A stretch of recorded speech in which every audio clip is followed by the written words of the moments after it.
I created this podcast so people could get to know various companies. Education is key in this area. I want to meet leaders of different companies so me and my audience can figure out who's a lifestyle director and who runs a successful business.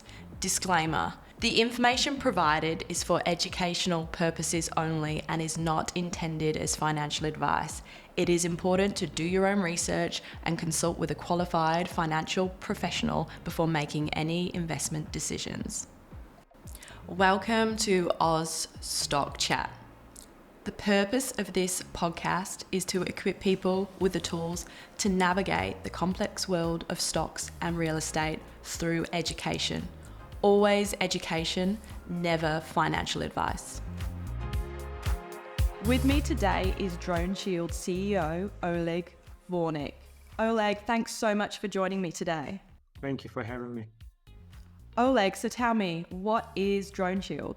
DroneSheild is a 10-year-old Australian defense technology, or DevTech as we call it, company making counter-drone solutions. So it's hardware and software that senses a nefarious drone, like what we're seeing, for example, in Ukraine war now, Russian drones coming over to attack Ukraine. It senses those drones when they come and it safely disables them. So it blocks the connection between the drone and the outside environment. It's completely harmless to humans and even, in fact, harmless to drones, but it essentially puts the drone to sleep and safely lands it on the ground. Wow, so they're actually involved in the war right now. That's right. So we started supplying Ukraine right from the beginning of the war about 2 years ago, and we had a number of shipments over to them. But we're involved in a number of, conflicts around the world where drones are used for nefarious applications. And also on the civilian side of things, or non-military side of things, we are deployed, for example, on the US southern border to protect against drug smugglers and people smugglers using drones, deployed in places like prisons, stopping contraband against people bringing things in using drones through the air, at airports to stop drones loitering around and potentially getting sucked into the engines of planes, and then you can potentially burn down the engine and take the whole airliner down. With a drone, you don't even need to be that much of a creative terrorist these days. So as drones evolve, the nefarious use of it has been quite significant, and that's what we do. Wow, fantastic. But what steps do you take to ensure the cybersecurity of drone detection and countermeasure software? We employ about 90 engineers out of a team of about 115, and there are a number of cyber-focused engineers within that in terms of how you encrypt the devices, how you protect your overall system. In our Sydney office, so supplying to defense, there are a number of certifications you need to go through specifically relating to cyber, both for your actual office operations and for the devices themselves. And we go through all of those certifications. Knock wood, we never had a cyber issue yet, and we hope to keep it that way. That's great that you've had no issues so far. Awesome. Investors are becoming increasingly interested in artificial intelligence. Tell us how AI plays a role in your products. Great question. We actually moved to artificial intelligence about 5 years ago, before it was as prominent as it is now. And what was driving it was not that we wanted to do cool technology, but we just could not do business any other way. So you can think of counter-drone like antivirus, right? So you have thousands of new drones that come out every year, and you need a way to have like a fingerprint library if you do this in a manual way. So we started the business many years ago, when we began about 10 years ago, by building a manual library of saying, this is a radio frequency fingerprint of a drone, this is a fingerprint of another drone. And then we were just running out of time as more and more drones came to market. So about 5 years ago, we said, okay, we're going to move to AI, starting with radio frequency space, and we're going to design this really clever AI engine that can detect never seen before drones. So even if you have, let's say, a soldier on the battlefield, you have a drone attacking them, for them to know that the drone is coming, even if that drone never been seen by us or anybody else, still to be able to detect it, you need that sort of AI. And you can't be an AI company if you don't have a big treasure trove of data, of course. So we actually set up a dedicated data engineering team, and all of our devices have ability to send the data from the users back to us. And then we add it to our database, we train our algorithms with it, and we're sitting on tens of thousands of data samples, which in our space is the world leading treasure trove of counter drone data that we train our algorithms. We do quarterly updates to those engines. And that is the core that we're probably most well known for. So AI in the radio frequency space. But we have two other AI engines that we use. So the second one we developed in collaboration with University of Technology Sydney under grant from Australian government, which is detecting drones in the optical and thermal domain. So you have a camera is looking at different objects, and how do you figure out that something is a drone? Now you might say, well, a camera could track humans and vehicles for decades now, right? It's kind of old technology.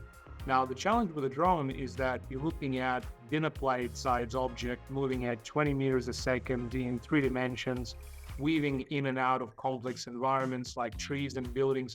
So ability day or night to lock on a target like a drone with a camera and accurately classify what's underneath it. For example, if you have a camera under the drone, that's a very different threat profile to if there is a piece of explosive underneath it, right? So your response will be very different if you are a police or other user using our products.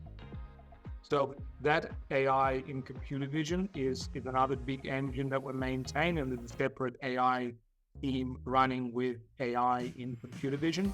And then the third and the most recent engine we've done, we call sensor fusion AI. So when you have a fixed site installation, you have a bit more in terms of space. So you might have different types of technologies to detect a drone.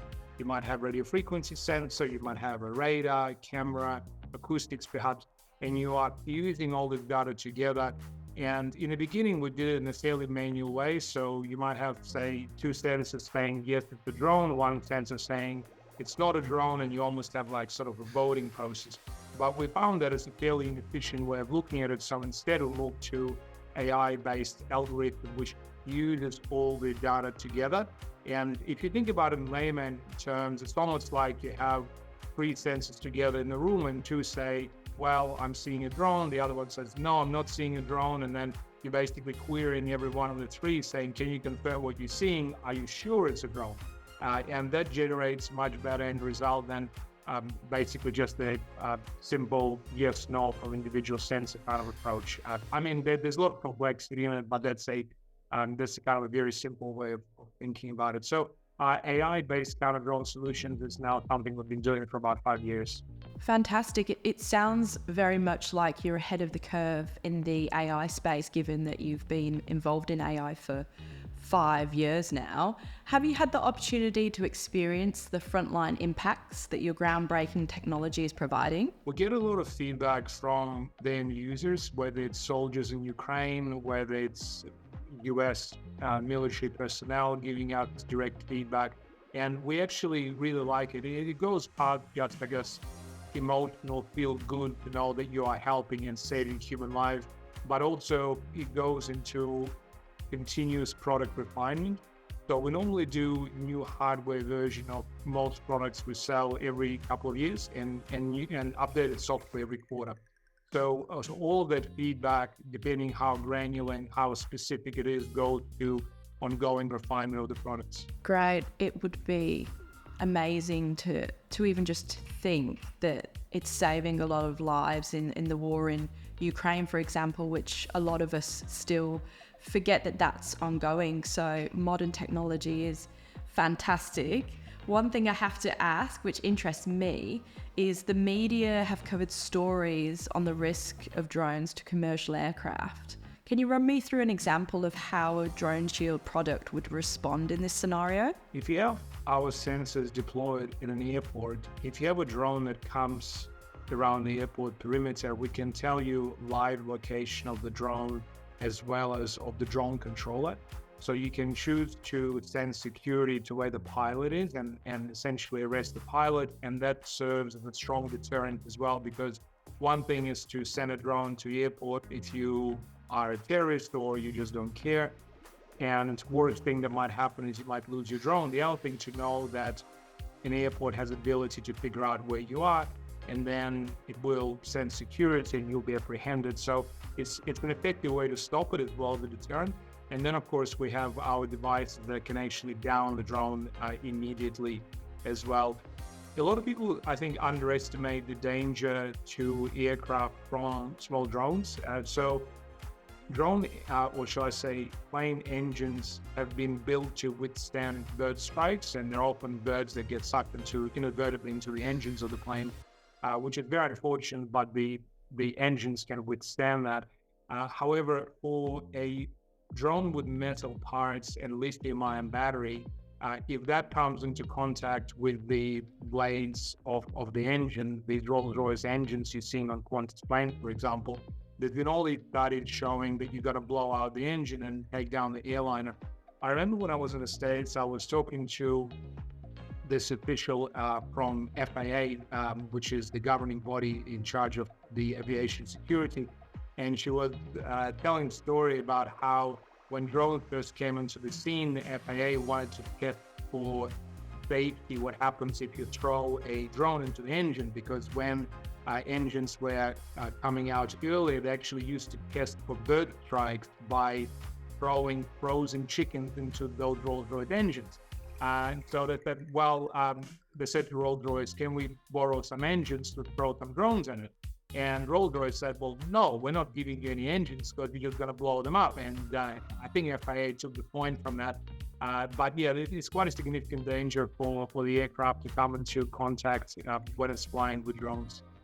Yeah, for sure. It's definitely something that I've read very much in the media. In a constantly evolving threat landscape, how do you prioritize and implement software updates and improvements for DroneSheild products? This is always a huge debate every quarter we do, because you have a number of competing priorities that come from different customers. You can't do all of that in one quarter, although we have been increasing our team, so our bandwidth is getting better. Usually it ends up being an internal negotiation point of what's practically achievable within the time frames and then what's a priority, and you try to kind of figure out how do you help most customers within the period of time and I guess your bandwidth that you have. But we have a technology roadmap usually over the next 12-month period. We don't really look past 12 months because we're finding that the drone technology is improving so quickly that anything outside of a 12-month window is not very relevant, and you'll be redoing that all over again anyways. And so we have this plan over 12 months, and it's usually in either monthly or quarterly sprints. And then as urgent new requirements come on that we haven't previously considered, we might squeeze a new requirement into the roadmap. Great, nice. I can imagine with technology, it's constantly changing, so you really need to be on the front foot with that. How do you generate revenue, and what is your pricing strategy? DroneSheild has 3 streams of revenue. Majority of our revenues today come from hardware sales. So a customer may want to buy, for example, one of our handheld solutions or a vehicle or a fixed site solutions. Most of our products have SaaS or subscription attached to it. It's a bit like antivirus analogy, where as new drones or new viruses come out every month, you want to have that firmware that gets improved every quarter.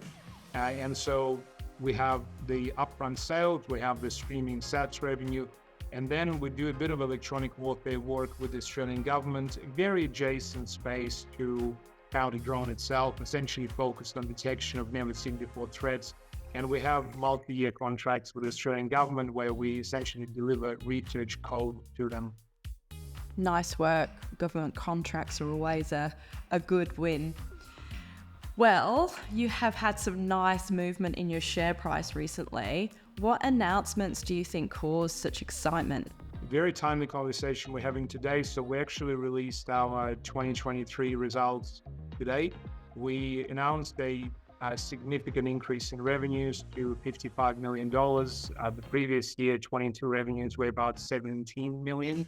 So from 17 to 55. We went from being loss-making to our first profitable year, so about $9 million in profit.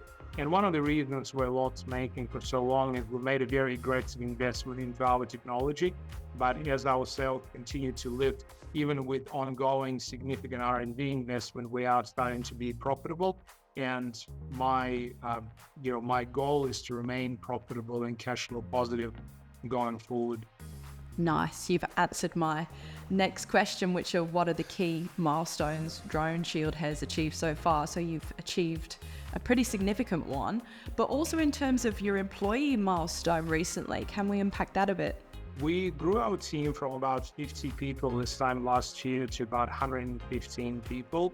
So about 90 out of 115 are engineers. We're a very engineering-led business because it's a very fast-changing domain. You need regular updates in technology. And that's also, frankly, how we justify high margins in our products, because you have this ongoing heavy investment into the technology itself.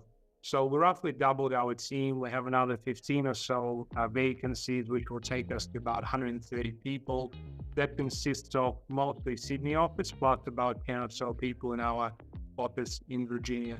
I guess as I generally look forward, the macro environment is probably the biggest thing. So when we started 10 years ago, there was really not a lot of serious conversation about counter-drone solutions. People would say, well, a small drone is what I buy my kids for Christmas, or these things are toys, why can I protect myself against them?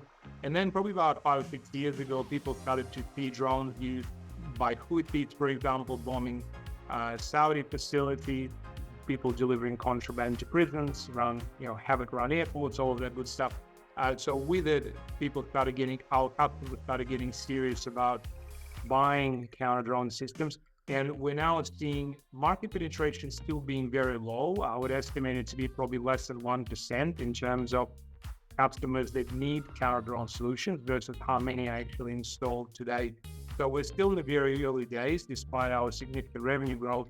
But what we've been doing over these recent years is getting in front of customers, signing contracts, and being in that incumbent position that when the industry explodes, and it literally is exploding right now with demand, we are already embedded with the customers. So when you sell to the government, it's a little different to selling to consumer.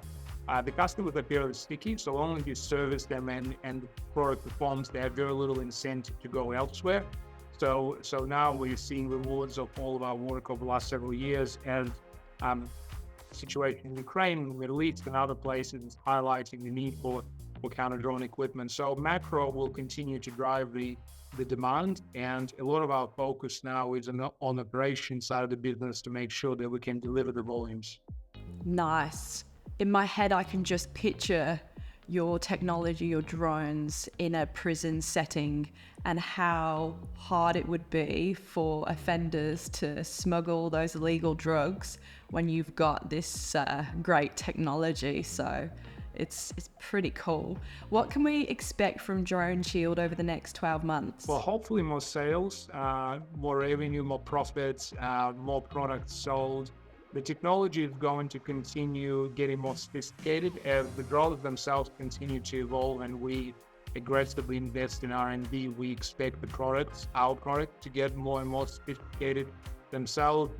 Our customers always want the products to be, faster, smaller, lighter, more powerful, and we continue to deliver on all that.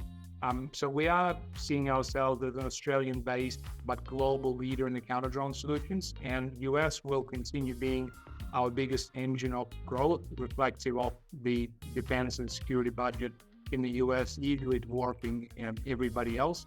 So we'll continue focusing on US as our main market, but otherwise we're in about 70 countries around the world.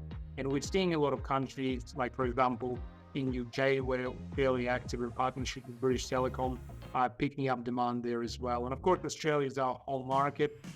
Defense Strategic Review was released last year, giving the overall strategy for deployment of different defense technologies. There's going to be integrated investment plan released at some point, which is essentially an implementation paper, how you translate the Defense Strategic Review into actually what the military is going to be buying.